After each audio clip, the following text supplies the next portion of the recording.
Hello student, good morning to all of you. तो आज lecture number 79 chemical bonding का lecture number 4। Last lecture में हमने देखा था फजान्स रूल के रिगार्डिंग कंसेप्ट हमने देखा था।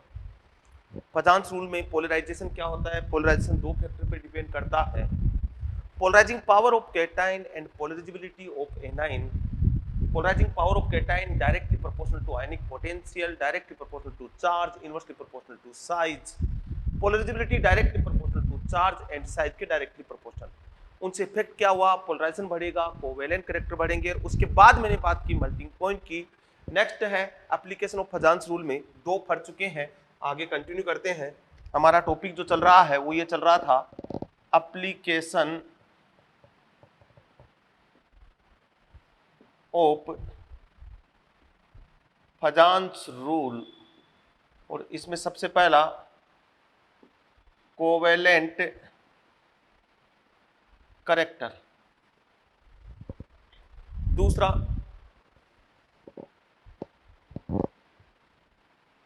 मेल्टिंग पॉइंट, और तीसरा है थर्मल स्टेबिलिटी। यस, तीसरा जो एप्लीकेशन है वो है थर्मल स्टेबिलिटी। मतलब मैं जिसको बोल रहा हूं टीएस, थर्मल स्टेबिलिटी किसकी ज्यादा होगी, किसकी कम होगी। देखो कोई भी कंपाउंड है वो एक डेफिनेट टेम्परेचर तक थर्मल अगर हम सप्लाई करें, हीट उसको सप्लाई करें तो वो स्टेबल होता है। एक ऐसा टेम्परेचर आता है जब वो डिकम्पोज हो जाता है। जैसे एग्जांपल में लूं, जैसे H2O की बात करते हैं। मान लो H2O मैंने सॉलिड लिया, तो मैं अगर इसको 100 डिग्री सेल्सियस तक गर्म करूं तो ये H2O गैसियस फॉर्म में चला गया, वेपर फॉर्म में आ गया, जो इसका बॉइलिंग पॉइंट है। तो 100 डिग्री सेल्सियस तक तो थर्मली स्टेबल ही है। ताप देने पे मतलब थर्मल सप्लाई करने पर ये डिकम्पोज नहीं हुआ है। बट इसी H2O को यदि मैं 202 डिग्री सेल्सियस पे हीट करूं तो ये डिकम्पोज हो जाता है H2 और हाफ O2 में। तो ये हर एक कंपाउंड टेम्परेचर पर डिकम्पोज होगा, बट कौन कम टेम्परेचर पे होगा, कौन ज्यादा टेम्परेचर होगा। जो डिकम्पोज होने के लिए जिसके लिए ज्यादा टेम्परेचर चाहिए, इसका मतलब वो थर्मल के लिए ज्यादा स्टेबल है, और जो कम टेम्परेचर पे ही डिकम्पोज हो गया मतलब वो थर्मली लेस स्टेबल है। तो किसी भी कंपाउंड की थर्मल स्टेबिलिटी चेक करते हैं ना, तो वो किस पे डिपेंड करता है, वो देखो थर्मल स्टेबिलिटी दो फैक्टर पे डिपेंड करती है। पहला for ionic compound,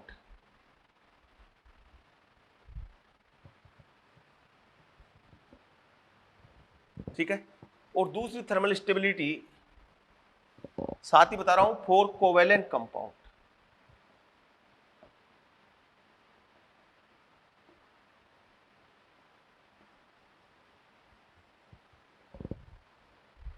thermal stability for ionic compound, thermal stability for covalent compound, दो फैक्टर पे डिपेंड करता है। कोवेलेंट कंपाउंड,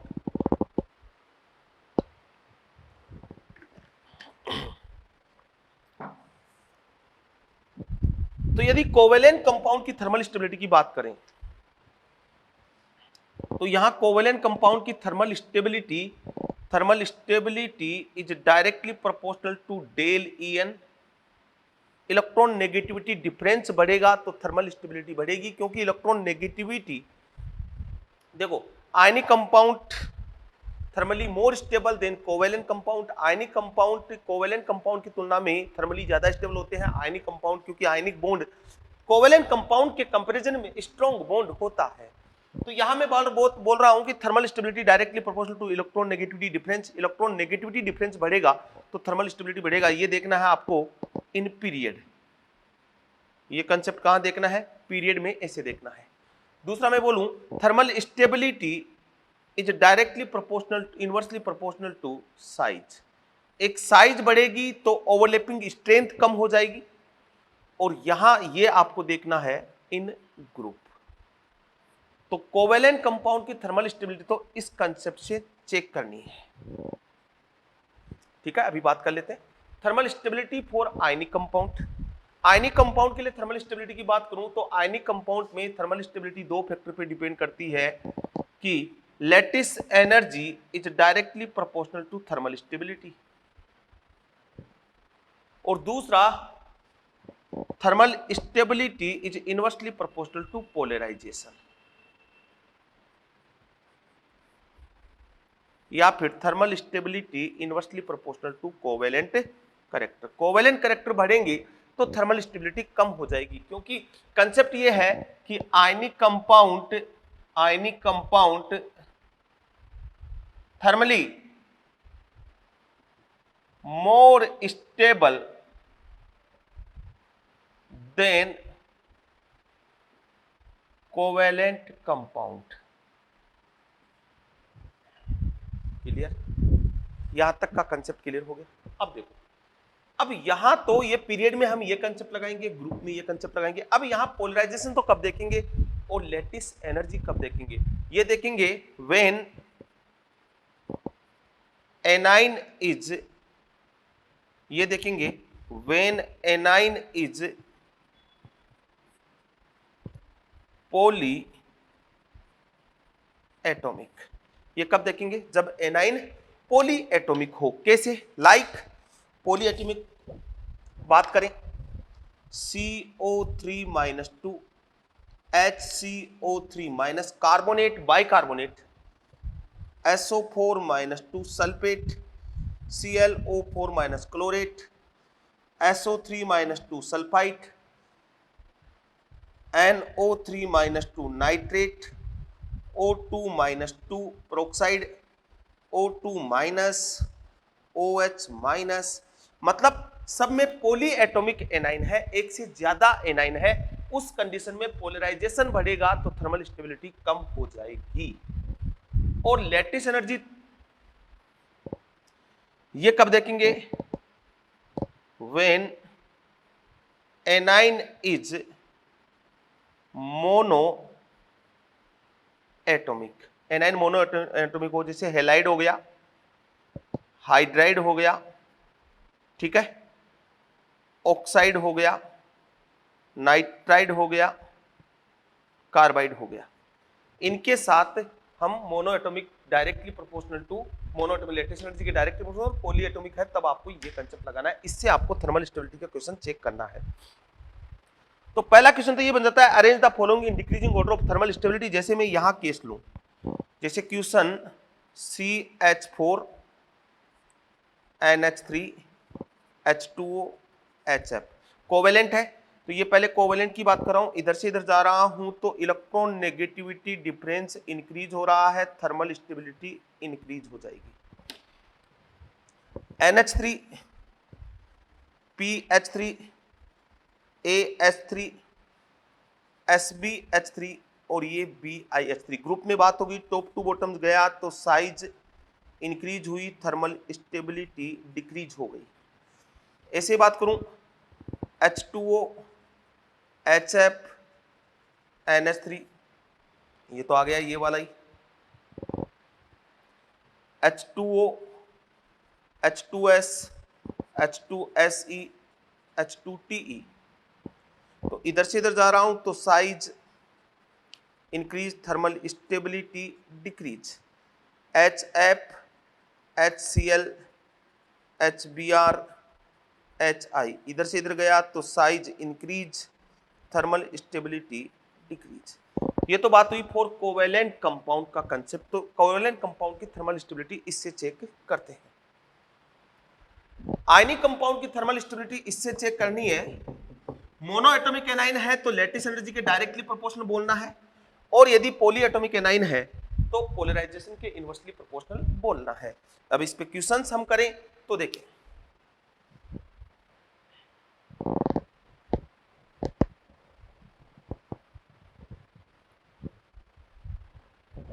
इसको मिटा दूं,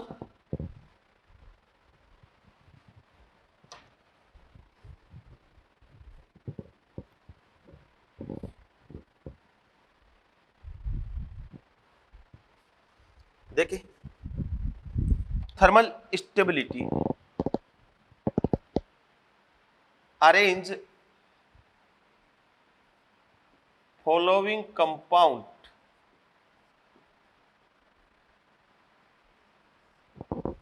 in decreasing order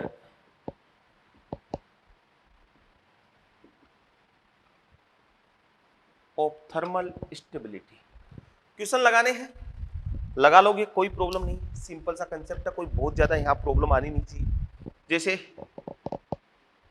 Na2O K2O Rb2O CS2O, concept क्या लगेगा, लैटिस एनर्जी, और इधर से इधर जा रहा हूं तो लैटिस एनर्जी डिक्रीज हो रहा है, तो थर्मल स्टेबिलिटी भी क्या हो जाएगा, डिक्रीज हो जाएगा। अब मैं लूं Na2O2 K2O2 Rb2O2 और CS2O2, O2 - 2 प्रोक्साइड है, तो पोलराइजेशन लगेगा, तो इधर से इधर जा रहा हूं तो polarizing power of cation decrease हो रहा है क्या, मतलब कोवेलेंट कैरेक्टर डिक्रीज हो रहा है, तो थर्मल स्टेबिलिटी क्या हो जाएगी, इंक्रीज हो जाएगी। इधर से इधर जाऊंगा तो थर्मल स्टेबिलिटी क्या हो जाएगी, इंक्रीज हो जाएगी। नेक्स्ट अगर मैं लूं NaOH KOH RbOH COH, इधर से इधर जाऊंगा तो thermal stability, polarizing power, polarization क्या हो रहा है, डिक्रीज हो रहा है, तो थर्मल स्टेबिलिटी क्या हो जाएगा, इंक्रीज हो जाएगा। CSOS मोस्ट स्टेबल है। इसके अलावा अगर मैं लूं NaCl, ये दूसरा ले लेते हैं चलो, BeH2 MgH2 CaH2 SrH2 BaH2, concept क्या लगेगा, लैटिस एनर्जी डिक्रीज, तो थर्मल स्टेबिलिटी भी क्या हो जाएगा, डिक्रीज हो जाएगा। ऐसे लूं मैं BeCO3 MgCO3 CaCO3 SrCO3 और BaCO3, polarizing power decrease, thermal stability भी इंक्रीज। तो देखो BeCO3 thermally less stable, thermally less stable, और BaCO3 thermally more stable.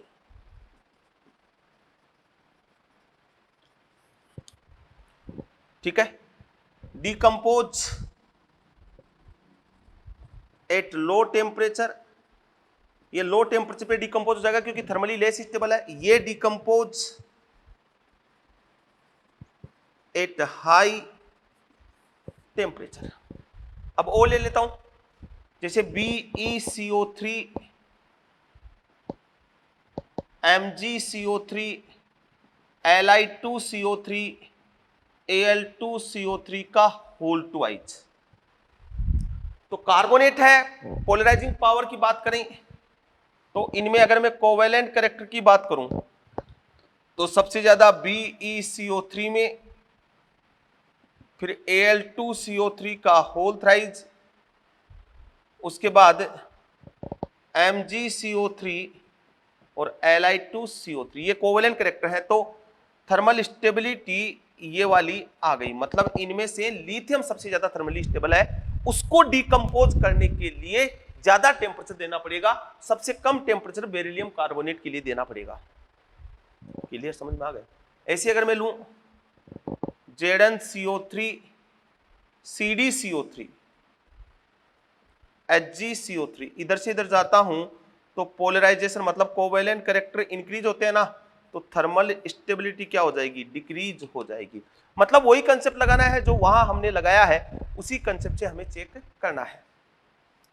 Na2CO3 MgCO3 CaCO3 RbCO3 Rb2CO3 और BeCO3, तो कोवेलेंट कैरेक्टर लगाएं, इनकी पोलराइजिंग पावर आपको बताई हुई है, BeCO3 में सबसे ज्यादा, फिर MgCO3 में, उसके बाद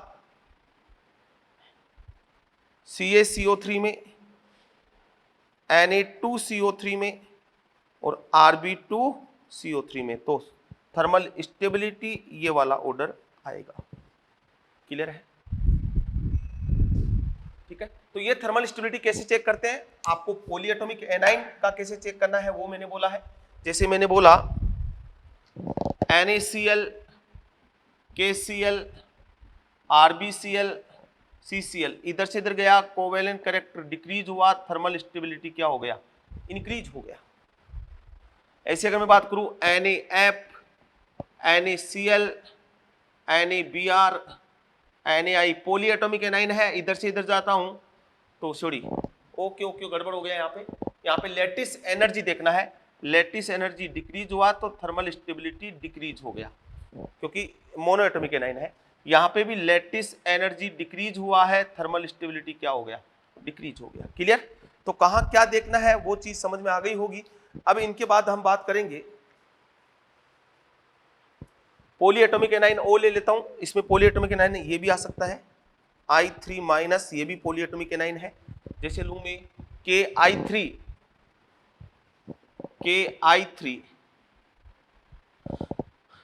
RbI3 और CSI3, इधर से इधर जाऊंगा तो covalent character decrease, thermal stability increase, क्योंकि पॉलीएटॉमिक एनाइन है तो ये वाला कंसेप्ट लगेगा। तो सीधा सा है, डायरेक्ट कंसेप्ट लगाओ, कोई एक्सेप्शन नहीं है।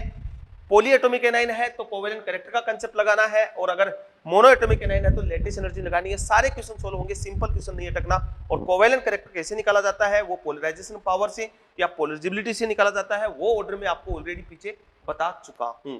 इसके बाद आता है थर्मल डीकंपोजिशन। ठीक है, चलो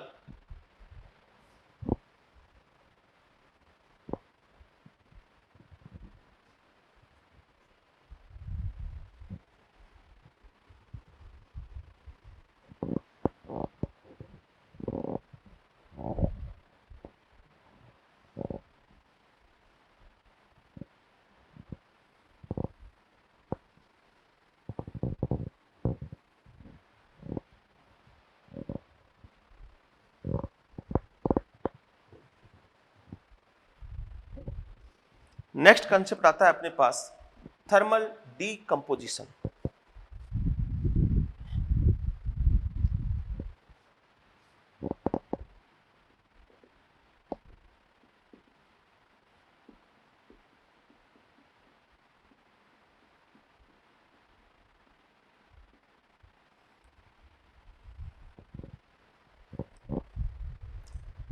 thermally less stable compound decompose at low temperature. ठीक है, देखना, thermally less stable compound decompose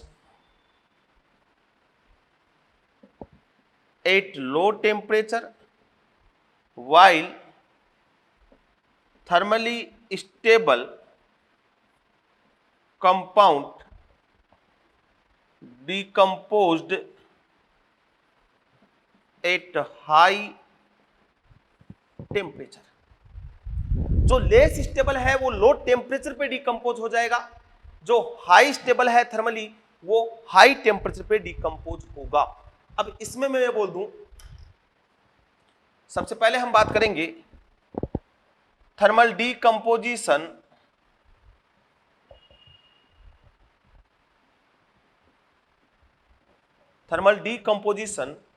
of carbonate. Carbonate का मतलब CO3-2 कार्बोनेट। अब थर्मल डीकंपोजिशन ऑफ कार्बोनेट हमें करना है, तो देखो कार्बोनेट जो है ना आपके पास दो तरीके से हो सकते हैं। मेटल कार्बोनेट को जब हीट करोगे, मेटल कार्बोनेट को जब हीट करोगे तो ये डिकम्पोज होगा, metal oxide plus CO2 gas release होगी। मेटल ऑक्साइड बनेगा और प्लस CO2 गैस रिलीज होगी, मतलब CO2 बनाने का ये मेथड हो जाएगा। और रिएक्शन नॉन रेडॉक्स होगी, किसी का रिडक्शन किसी का ऑक्सीडेशन नहीं होगा, नॉन रेडॉक्स रिएक्शन होगी। तो कार्बोनेट के थर्मल डीकंपोजिशन की बात करें तो कार्बोनेट बेसिकली टू टाइप के M2CO3 जहां मेटल +1 में है, MCO3 जहां मेटल +2 में है। यहां इसको हीट करोगे तो बनेगा M2O+1 का ही CO2, ये बनने वाला है। CO2 गैस क्या होगी, रिलीज होगी। बट क्या नहीं होना चाहिए, मेटल ये नहीं होना चाहिए, सोडियम, पोटेशियम, रूबिडियम और सीजियम ये वाले मेटल नहीं होना चाहिए। मतलब Na2CO3, K2CO3, Rb2CO3 और CS2CO3 upon heating do not decomposed, ये कभी भी डीकंपोज नहीं होंगे in first A group, in first A group only Li2CO3 give CO2 upon heating. बाकी कोई सा भी हो सब डीकंपोज होंगे। इसको डीकंपोज करोगे MO और ये CO2। अब देखो जैसे मैंने लिया BeCO3 और ये थर्मली लेस स्टेबल, क्या है ये, थर्मली लेस स्टेबल और रूम टेम्परेचर पे ही डीकंपोज होता है। BeOCO2 रूम टेम्परेचर पे ही डीकंपोज हो जाता है क्योंकि थर्मली लेस स्टेबल है BeCO3, ठीक है। BeCO3 kept in environment of CO2 because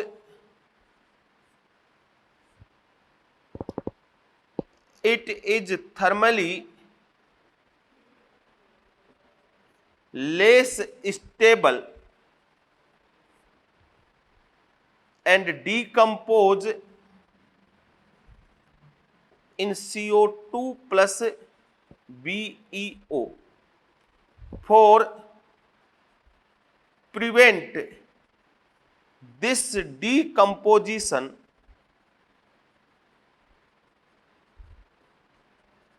kept in CO2, क्योंकि CO2 में रखोगे तो BeCO3 को स्टोर करना मुश्किल काम है क्योंकि ये तो डीकंपोज हो रहा है। तो मैं क्या करूंगा, BeCO3 में CO2 के एनवायरमेंट रखूंगा तो CO2 की कंसंट्रेशन क्या हो जाएगी, इंक्रीज हो जाएगी। ये इक्विलिब्रियम जो है वो इधर पीछे की तरफ शिफ्ट हो जाएगा और BeCO3 फॉर्म में ये एग्जिस्ट करना स्टार्ट हो जाएगा। CO2 की कंसंट्रेशन बढ़ाऊंगा तो वापस रिएक्शन बैकवर्ड डायरेक्शन में जाएगी और BeCO3 की फॉर्म में रहेगा। इसलिए इसको थर्मली लेस स्टेबल है, kept in environment of CO2 because it is thermally less stable and decompose in CO2 plus BeO for prevent this decomposition kept in CO2, इसमें ना टूटे इसलिए इसको हम CO2 में रखते हैं। अब देखो इधर पूछ सकता है ये ऑक्साइड कैसा है, एम्फोटेरिक है, एम्फोटेरिक ऑक्साइड बना है। CO2 कैसा ऑक्साइड है, एसिडिक ऑक्साइड है और ये एम्फोटेरिक ऑक्साइड है। अब आपसे क्वेश्चन और कैसे पूछ सकता है, ये वाले कभी डिकंपोज नहीं होंगे, ठीक है। फर्स्ट ग्रुप में केवल लिथियम कार्बोनेट डिकंपोज होता है, बाकी कोई नहीं होगा।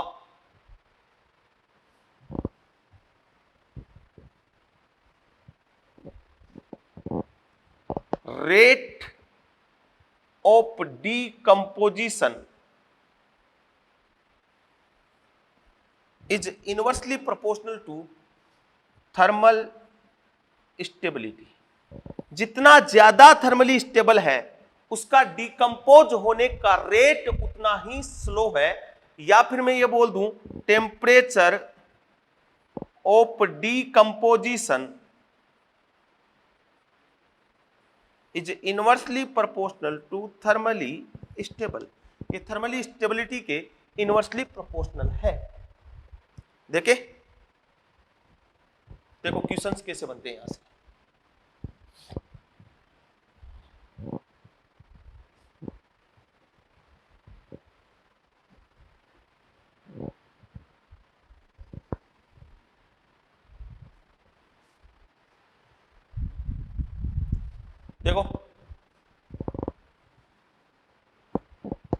ये लिया BeCO3 और T1 BeOCO2, BaCO3 T2 BaCO2 और लिया MgCO3 T3 MgO plus CO2। सबसे ज्यादा टेम्परेचर कहां देना पड़ा? तो देखो ये तीन है, थर्मल स्टेबिलिटी देखो इनकी, और वो देखेंगे किससे? कोवेलेंट कैरेक्टर देखो, कोवेलेंट कैरेक्टर सबसे ज्यादा किसमें? BeCO3 में, फिर MgCO3 में, फिर CaCO3 में। ये तो देखना आ गया होगा अब। तो थर्मल स्टेबिलिटी सबसे ज्यादा किसकी हुई? CaCO3 की, फिर BeCO3 की। तो सबसे ज्यादा टेम्परेचर कहां चाहिए? तो सबसे ज्यादा वैल्यू ये छोड़ी Ba है ना, Ba सबसे ज्यादा स्टेबल है BaCO3, तो सबसे ज्यादा टेम्परेचर T2 होगा, उसके बाद T3 होगा और T1 सबसे कम होगा। थर्मल स्टेबिलिटी जिसकी जितनी ज्यादा, टेम्परेचर ऑफ डिकम्पोजिशन उतना ही ज्यादा चाहिए।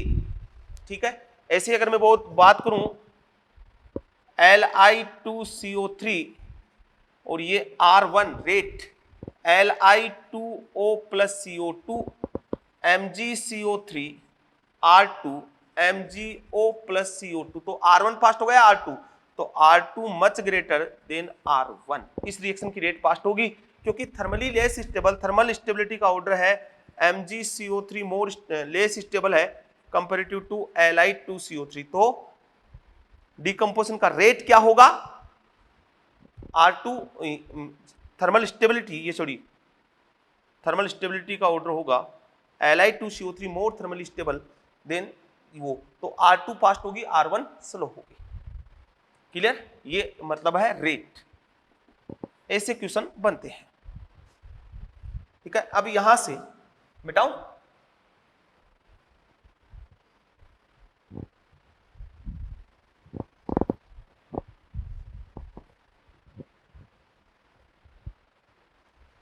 एग्जाम्पल देखो। अब एग्जाम्पल देखिए भैया, ZnCO3 केलेमाइन बोलते हैं, PbCO3 सीडेराइट बोलते हैं, शेरुसाइट, FeCO3 siderite, CaCO3 calcite,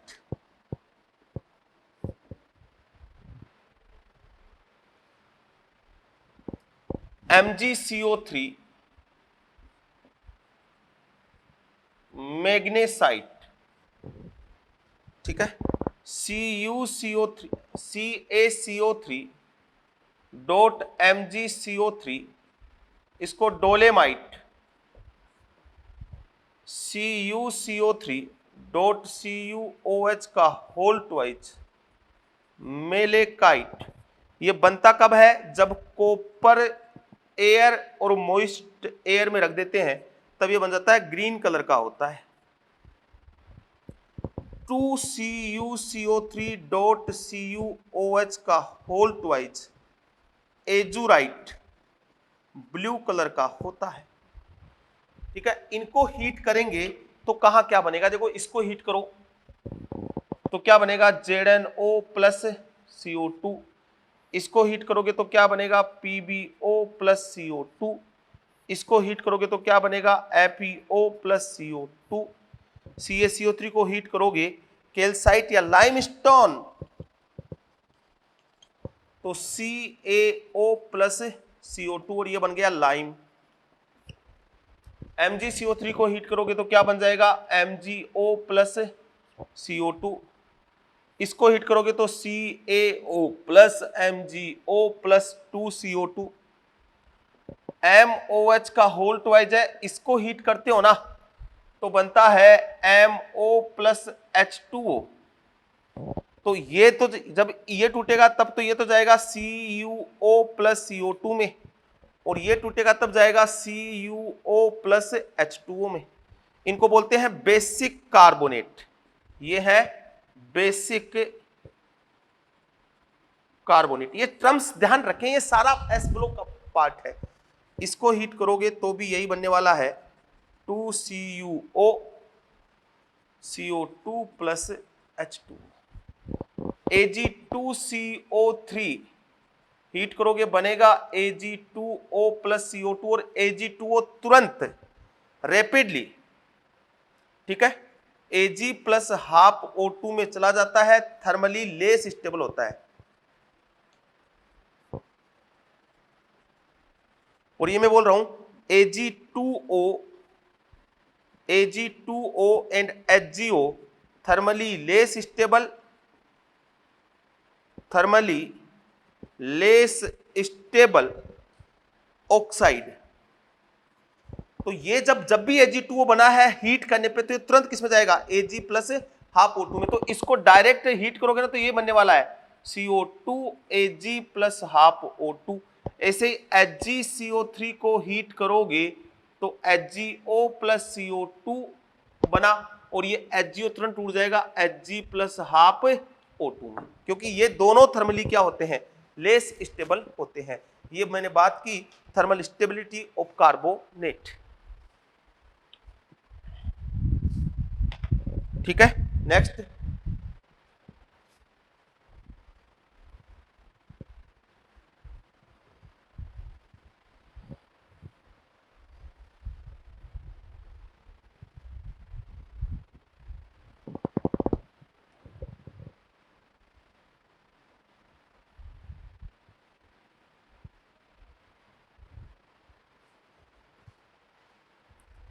next है Na2CO3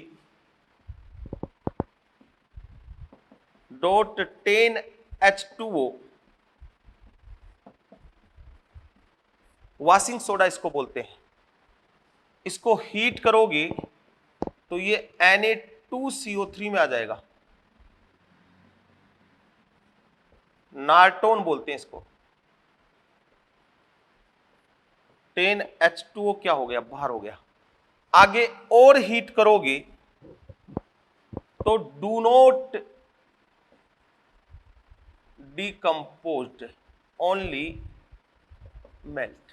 अभी बताया था फर्स्ट ग्रुप में केवल लिथियम कार्बोनेट डिकम्पोज होता है, बाकी डिकम्पोज नहीं होता है। क्लियर, ये कार्बोनेट का थर्मल स्टेबिलिटी मैंने बताया और होपफुली सभी को समझ में आ भी गया होगा कि कैसे बना होगा।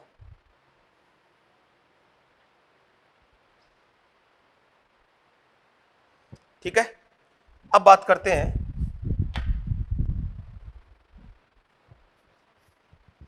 बाइकार्बोनेट के डिकम्पोजिशन, ठीक है।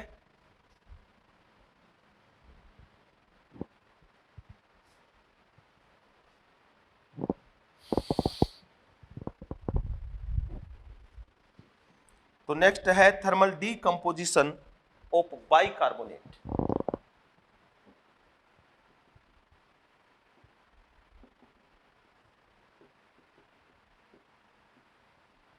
HCO3 minus bicarbonate. तो देखो LiHCO3 NaHCO3 KHCO3 RbHCO3 और CHHCO3, ये तो फर्स्ट ग्रुप के bicarbonate.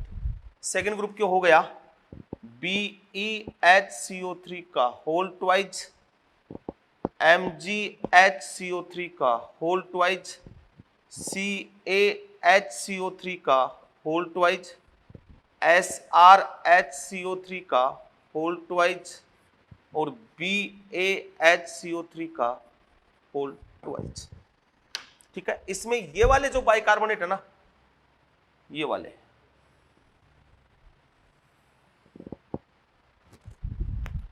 Exist in liquid form,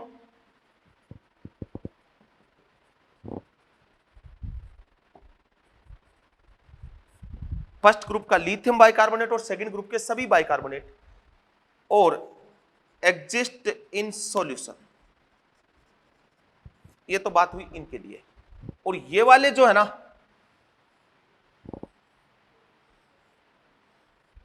ये वाले एग्जिस्ट इन सॉलिड फॉर्म।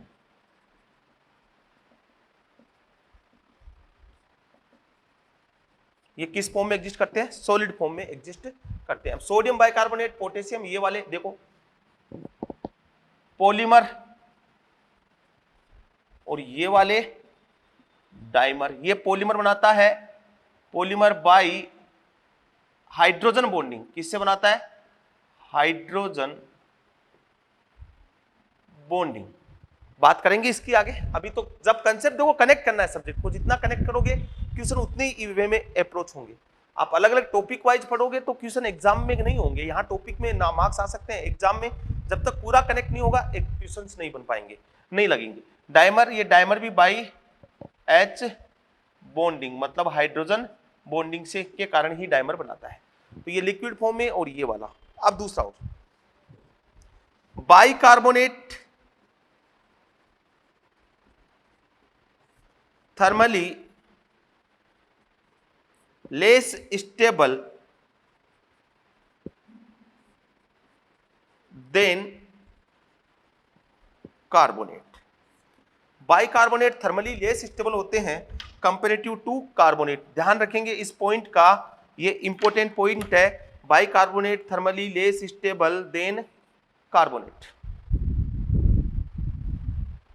अब बात करते हैं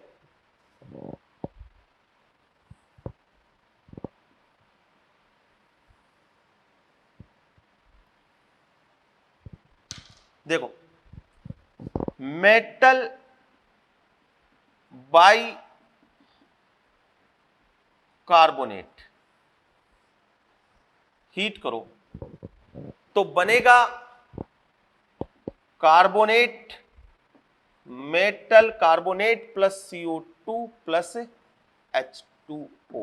मेटल कार्बोनेट बनेगा और CO2 और H2O बनेगा। सेम ऑक्सीडेशन स्टेट का, नॉन रेडॉक्स रिएक्शन होगी यहां पे, नॉन रेडॉक्स। करे एग्जांपल, देखिए एग्जांपल। सारे मार्कर सूख गए हैं।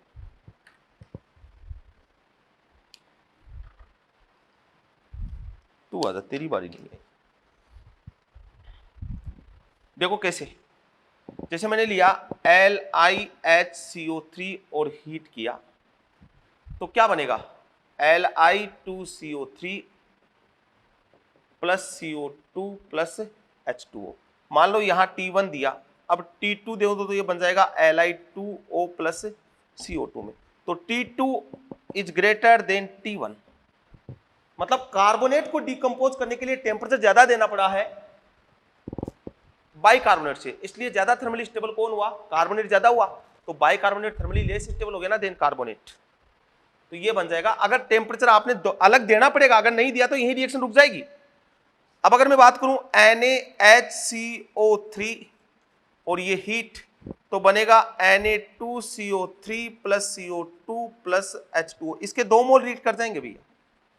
अब आगे और हीट करूं तो डू नॉट डिकम्पोज, ये तो डिकम्पोज होता ही नहीं है, ओनली मेल्ट। ज्यादा से ज्यादा क्या हो जाएगा? मेल्ट हो जाएगा, डिकम्पोज नहीं होगा।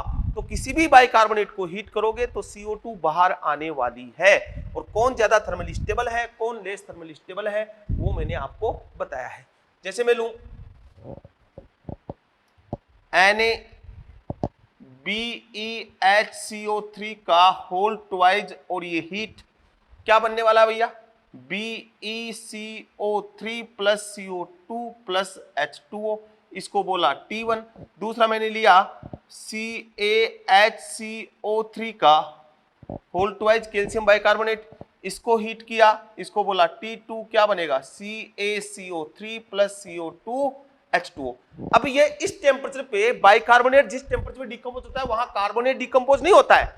अब इसको अगर आगे वापस डिकम्पोज करना है तो टेम्परेचर और देना पड़ेगा। इस टेम्परेचर पे तो केवल ये यहां तक ही आएगा। जैसे यहां T1 से केवल यहां तक ही आया, इसको डिकम्पोज करना था तो T2 टेम्परेचर मुझे देना पड़ा था, अदरवाइज नहीं होता। बोलो हाँ कि ना? समझ में आई बात? अब बात करता हूं यहां पे कि T1, तो इन दोनों में से ज्यादा थर्मल स्टेबल कौन? CaHCO3, तो T2 is greater than T1। This is decomposition of bicarbonate. अब सभी बाइकार्बोनेट डिकम्पोज होके CO2 देते हैं। अब यहां से क्वेश्चंस कैसे बनते हैं उसके बारे में बात करते हैं।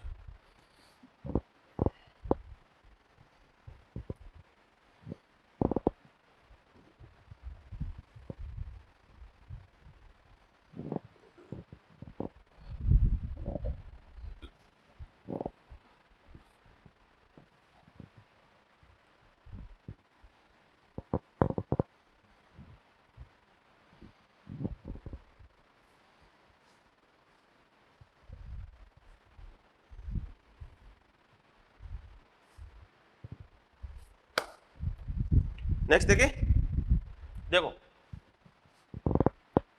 Which of the following compound give CO2 upon heating.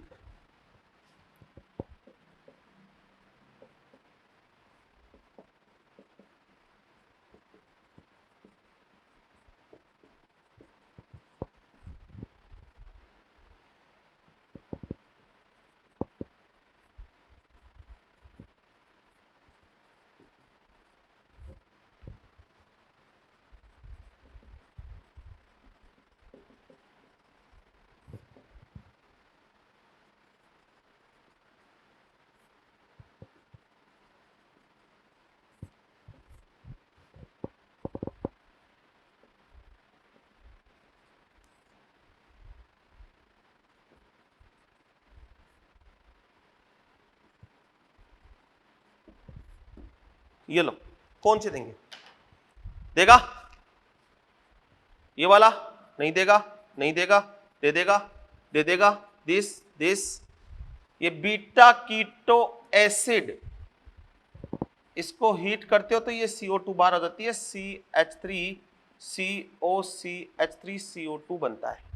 Organic chemistry में आपने ये कंसेप्ट पढ़ा होगा, beta keto acid rapidly undergoes decarboxylation upon heating.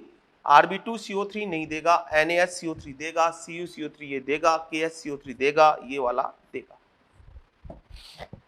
ऐसा क्वेश्चन बन सकता है कि कौन सा हीटिंग करने पे देगा और कौन सा नहीं देगा। क्लियर?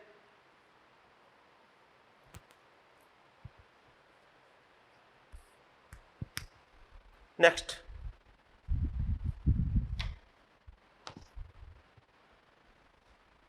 मिटाऊं?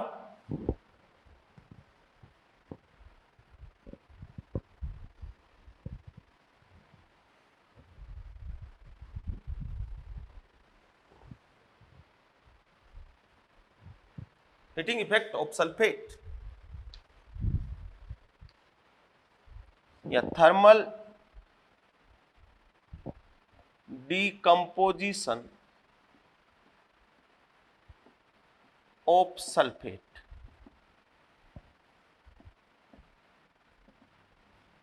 SO4-2। देखो, मेटल सल्फेट,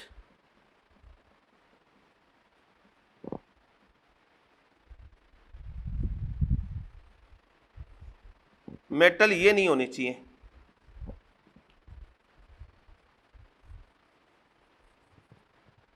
ये वाले नहीं होनी चाहिए। अब देखो इधर,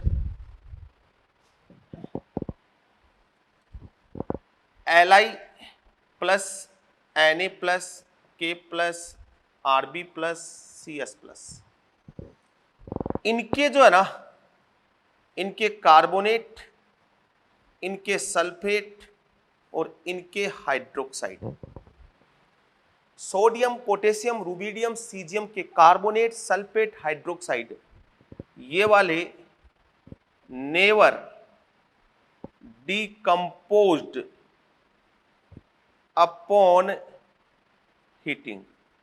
ये हीट करने पे कभी भी डीकंपोज नहीं होते हैं, ये वाले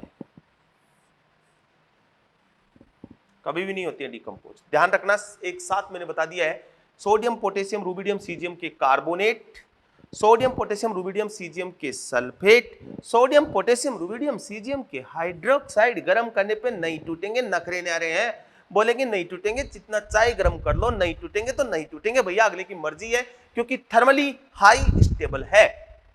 नहीं टूट रहे इसका मतलब थर्मली हाई स्टेबल है। हाँ, लिथियम कार्बोनेट, सल्फेट और हाइड्रोक्साइड डीकंपोज्ड, इनके इसका फर्स्ट ग्रुप में केवल लिथियम के डीकंपोज होते हैं, इसलिए मेटल सल्फेट, मेटल क्या नहीं होना चाहिए? सोडियम, पोटेशियम, रुबिडियम, सीजियम नहीं होना चाहिए। उसके अलावा कोई सा भी ले लो, कोई प्रॉब्लम नहीं है। इसको हीट करोगे, कर लो, और टेम्परेचर आपने रखा है लेस देन 800 डिग्री सेल्सियस, तो बनेगा मेटल ऑक्साइड प्लस SO3। और यदि आपने टेम्परेचर बढ़ा दिया और टेम्परेचर आपने 800 से ज्यादा दे दिया तो ये SO3 भी टूट जाएगी। किसमें? ये तो मेटल ऑक्साइड बना, SO3 टूट जाएगी, फिर SO3 टूट जाएगी किसमें? SO2 प्लस हाफ O2 में। तो सीधा सा कंसेप्ट हो गया कि यदि मेटल सल्फेट को आपने 800 से लो टेम्परेचर पे हीट किया है तो बनेगा मेटल ऑक्साइड और SO3, और यदि आपने टेम्परेचर 800 से ज्यादा ले रखा है तो बनेगा मेटल ऑक्साइड, तो बनेगा ही बनेगा। SO3 टूट जाएगी किसमें? SO2 और हाफ O2 में। तो देखो SO3 जो है और SO3 और SO2 ये दोनों ही कैसे ऑक्साइड है? एसिडिक ऑक्साइड है। करे एग्जांपल। अब इसके एग्जांपल हम करते हैं और उसके बाद हम इस कंसेप्ट को लगाते हैं। ये नोट कर लेना भैया, इधर क्रीम चीज निकाल के लाया हूं, एकदम लवावेदार मलाई। हाँ, थोड़ा सा वाटर ले लेते हैं, उसके बाद आगे कंटिन्यू करते हैं। देखो देखो,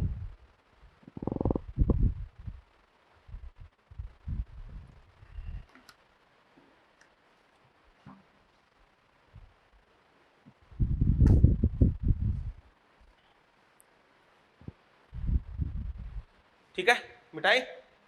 अब देखो,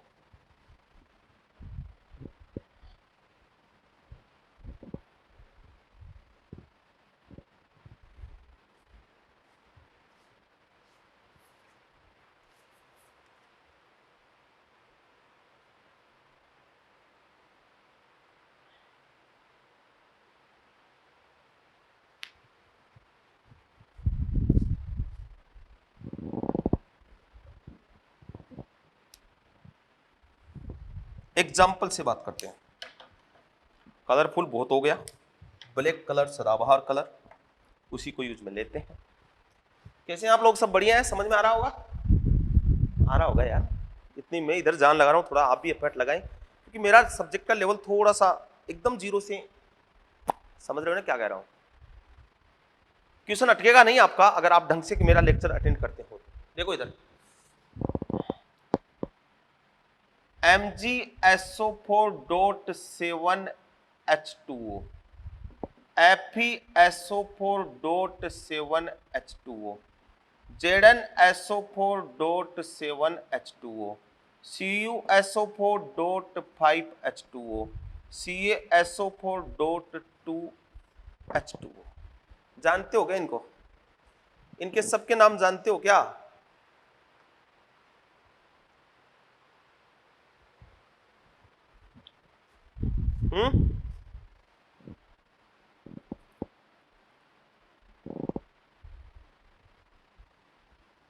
देखो, इसका नाम है एप्सम सॉल्ट, इसका नाम है ग्रीन विट्रोल, इसको बोलते हैं व्हाइट विट्रोल, इसको बोलते हैं ब्लू विट्रोल, और इसको बोलते हैं जिप्सम, इसको बोलते हैं जिप्सम। ये मैंने लिए। अब इसमें ये जो तीन है ना, ये आइसोमोर्फस टू ईच अदर। अब ये क्या होता है, ये बात हम करेंगे। शुरू के तीन जो हैं वो आइसोमोर्फस हैं एक दूसरे के, क्योंकि मॉलिक्यूलर फॉर्मूला सेम है, मॉलिक्यूलर फॉर्मूला टाइप सेम है, 7H2 या 5 होता है या 2H2 होता है। अब इनके हीटिंग इफेक्ट की हम बात करेंगे और फिर हम आगे बढ़ते जाएंगे।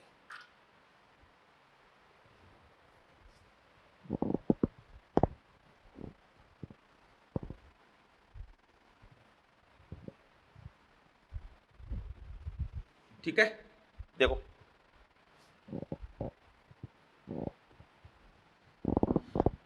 MgSO4.7H2O, इसको हीट करो भैया, और हीट कर दो टेम्परेचर रखो लेस देन 200 डिग्री सेल्सियस, तो 6H2O बाहर हो जाएंगे, पहले वाटर बाहर आएगा, तो बनेगा MgSO4 और ये H2O। अब इसको हीट कर दो और हीट कर दो इसको, और टेम्परेचर रखो 200 से ज्यादा, तो ये H2O भी बाहर आ जाएगा, MgSO4 और ये H2O भी बाहर। अब यहां से अगर आपने 800 से टेम्परेचर ज्यादा लिया है या टेम्परेचर कम लिया है, 800 से ज्यादा लिया है, तब तो MgSO और SO3 भी टूट जाएगा, SO2 और हाफ O2 में। कम लिया है तो MgO और क्या बन जाएगा, SO3 बन जाएगा। सेम ऐसे लेता हूं, ZnSO4 जस्ट लाइक, यहां पे आप ZnSO4 7H2O डाल दो तो सेम ही कंसेप्ट अप्लाई हो जाएगा, सेम ही कंसेप्ट अप्लाई हो जाएगा। अब देखना FeSO4 का heating effect, this sulphate upon heating gives SO2 as well as SO3। ये लाइन इंपोर्टेंट है, this sulphate upon heating give SO2 as well as SO3। ये SO2 भी देगा, SO3 भी देगा। अगर आपको पता हो तो इसको हीट करो भाई, पहले तो ये ऐसे आ जाएगा, यहां तक तो आ जाएगा। ये वाटर में तो 400 डिग्री सेल्सियस से अगर ज्यादा गर्म किया आपने तो यहां तक आ जाएगा, फिर 800 पे जाके सल्फेट डिकम्पोज होना स्टार्ट होता है, उससे पहले तो H2 बाहर निकलना स्टार्ट होता है। तो ये पहले बनेगा FeO प्लस SO3, फिर क्या होगा, ये तो है oxidising agent,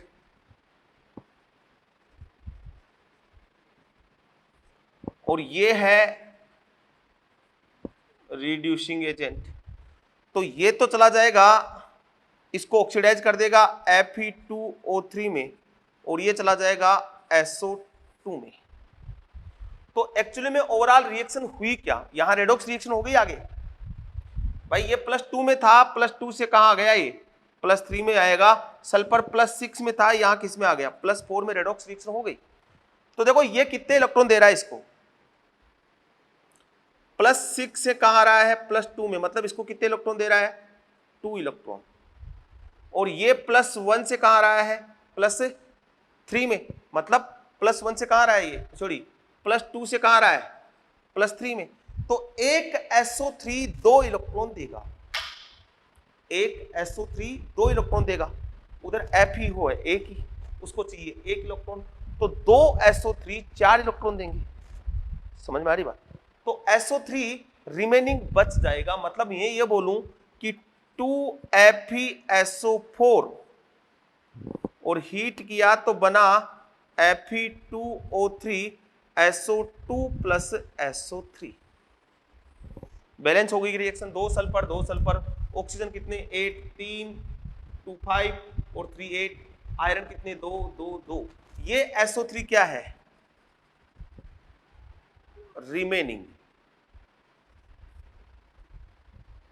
some SO3 goes in SO2, कुछ SO3 तो SO2 में चला गया, क्योंकि एक SO3 2 इलेक्ट्रॉन दे रहा है। तो पहले ये बनाना, 2 FeSO4 जब बना तो बना 2 FeO प्लस 2 SO3, ये बना। अब यहां पे 2 FeO ये वाला, इधर SO3 ये वाला। अब ये 1 इलेक्ट्रॉन इसको दे दे, 1 इलेक्ट्रॉन इसको दे दे, तो ये दोनों तो आ गए 2 Fe2O3 में, Fe2O3 में आ गए। और ये किस में आ गई, ये किस में आ गई, SO2 में। तो ये SO3 क्या रह गई, अन रिएक्टिव इसलिए ये SO3 बच गई।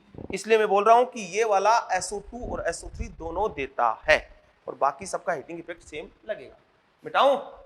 अब ये जिसको रेडॉक्स आता है ना उसका कंसेप्ट एकदम वो चकाचक वाला कंसेप्ट है। ये कोई नहीं बताएगा आपको कि ऐसा क्यों हुआ है। मैंने बताया है कि रेडॉक्स रिएक्शन हुई है फेरस सल्फेट में।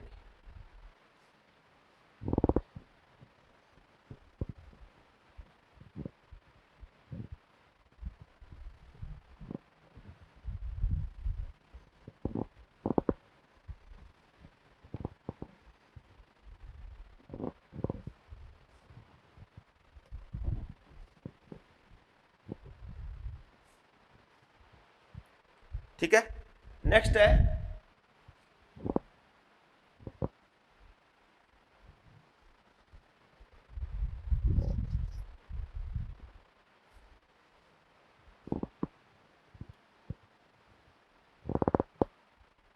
Fe2SO4 का होल थ्राइस हीट कर दो तो ऑलरेडी Fe+3 में है तो बन जाएगा Fe+2 में है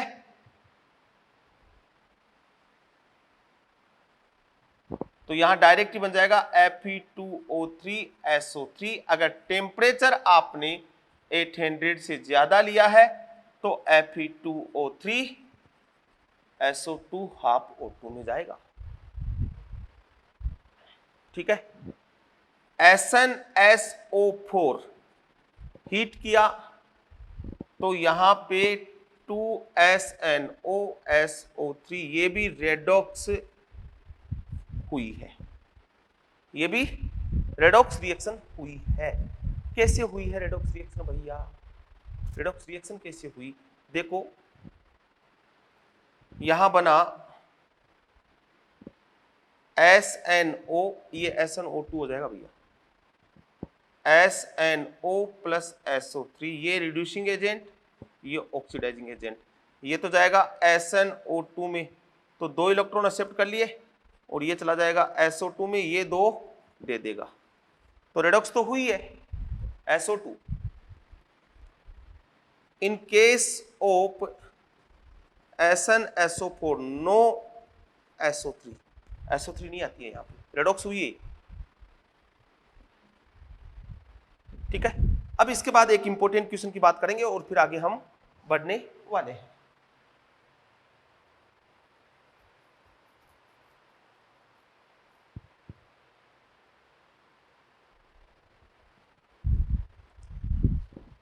टू CaSO4.2H2O इसको बोलते हैं जिप्सम,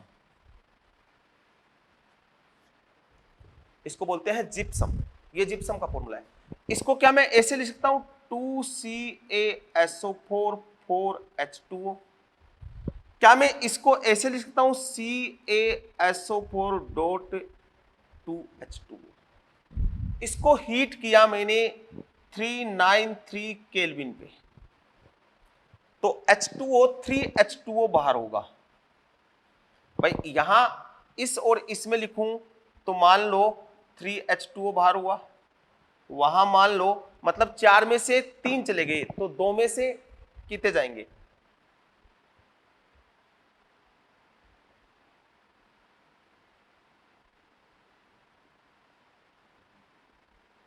H2। तो बना क्या? बना CaSO4 और ये हाफ H2O या फिर लिख दो 2CaSO4 और ये H2O। ये है hemihydrate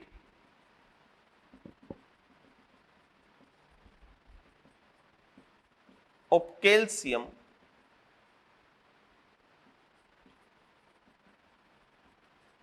sulphate, hemihydrate of calcium sulphate, और इसको बोलते हैं POP, प्लास्टर ऑफ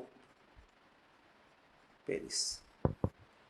इसमें वाटर मिला दो वापस से 3/2H2O, ठीक है, या फिर 3H2O वापस से क्या बन जाएगा CaSO4 2H2O बन जाएगा। वाटर का बैलेंस कर ले आप, मैंने अलग अलग तरीके से लिखा है और ये वापस से हार्ड मेटेरियल, ये वापस से क्या बन जाएगा, हार्ड मेटेरियल। यहां से यहां रिएक्शन है ना ये वाली, इसको बोलते हैं सेटिंग ऑफ पीओपी। पीओपी की भी सेटिंग है, पीओपी की भी सेटिंग है, सेट हो रहा है। वाटर मिक्स कर देते हैं तो पीओपी क्या हो जाती है, सेट हो जाता है। Setting of POP increased by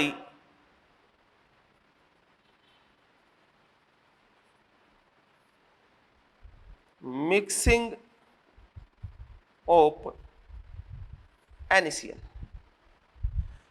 इसकी अगर हमें सेटिंग बढ़ानी है, सेटिंग ऑफ पीओपी, तो हम NaCl से बढ़ा सकते हैं। Setting of POP increased by mixing of NaCl, या फिर कैटेलाइज्ड बाय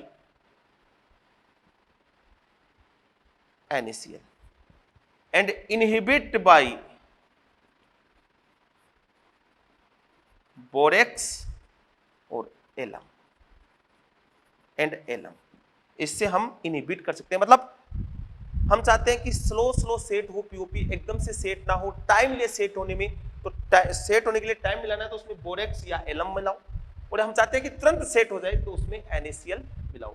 ये हीटिंग इफेक्ट ऑफ जिप्सम, और इसी के साथ सल्फेट का हीटिंग इफेक्ट खत्म होता है। ये सब एस ब्लॉक का भैया, ठीक है, मिटाऊं। इसके बाद